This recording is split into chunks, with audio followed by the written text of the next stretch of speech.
ధ్యానం కొరకు psalms 84 11th stanza 84వ కీర్తన 11వ చరణంలోని ఆఖరి వాక్యాన్ని చదువుకుందాం. యథార్థముగా ప్రవర్తించు వారికి ఆయన ఏ మేలును చెయ్యక మానడు.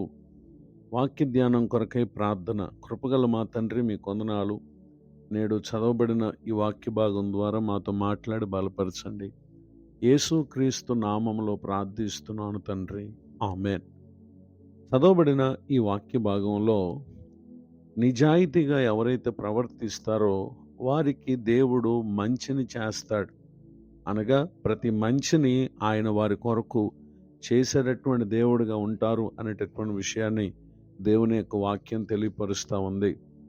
ఒక వ్యక్తి ప్రభు దృష్టికి నిజాయితీగా ఉంటే తన ప్రతి పరిస్థితిలో, అనగా తన ప్రవర్తన అంతట్లో కూడా అతడు ఎంత మాత్రం కూడా నిజాయితీని పోగొట్టుకోలేడు. ప్రభువు పట్ల నిజాయితీగా ఉంటే అన్ని విషయాలలో కూడా యథార్థంగా ఉండటం అనేది సాధ్యమయ్యేటటువంటి పని. పరిశుద్ధ గ్రంథంలో మనం పరిశీలన చేసినట్లయితే book of Daniel chapter 6 words 4, దానియేలు గ్రంథం 6వ అధ్యాయము 4వ వచనం.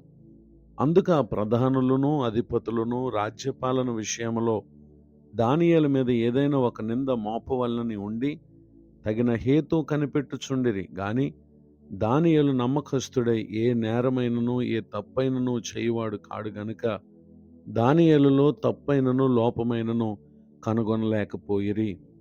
చదవబడినటువంటి ఈ వాక్య భాగంలో దానియేలును ఏదో ఒక లోపం కలిగినటువంటి వ్యక్తిగా రాజు ముందు అతనిని చెడ్డవానిగా చేయాలనేటటువంటి దురభిప్రాయంతో వారు తగిన హేతు కనిపెడుతూ వచ్చారు. కానీ దానియేలు నమ్మకస్తుడు, ఏ నేరమైనను ఏ తప్పైనను చేయువాడు కాడు, చేయుటకు కూడా ఏమాత్రం కూడా ప్రయత్నించని వాడు గనుక వారు తప్పైనను లోపమైనను కనుగొనలేకపోయారు. అయితే మరి విశేషంగా వారు అతనిని రాజు ముందు లోపం కలిగినటువంటి వ్యక్తిగా చేయాలి అనేటటువంటి విషయమై దేవుని పద్ధతి విషయం అందే కానీ మరి ఏ విషయం అందునో అతనిలో లోపం కనుగొనలేమనుకున్నారు. అలా తలంచినటువంటి వారు తమ ప్రాంతంలో వారు సేవించేటటువంటి విధానాలు వేరు, దానియేలు కలిగి ఉన్నటువంటి భక్తి విధానం వేరు.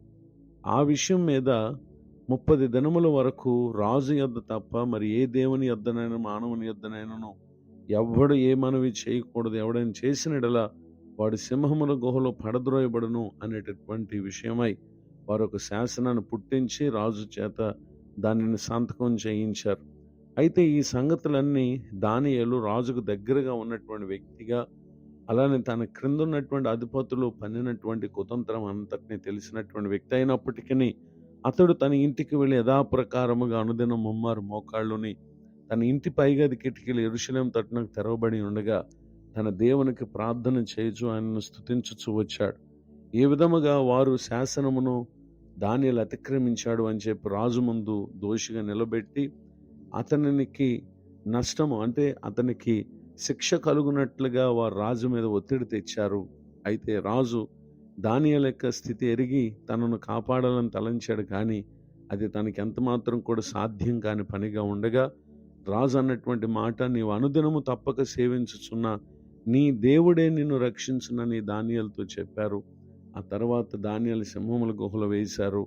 అయితే ఆ రాత్రంతా కూడా తమ దేశంలో ఏ విధమైనటువంటి సంతోష సంబంధమైనటువంటి వాటిని రాజు జరగనీయక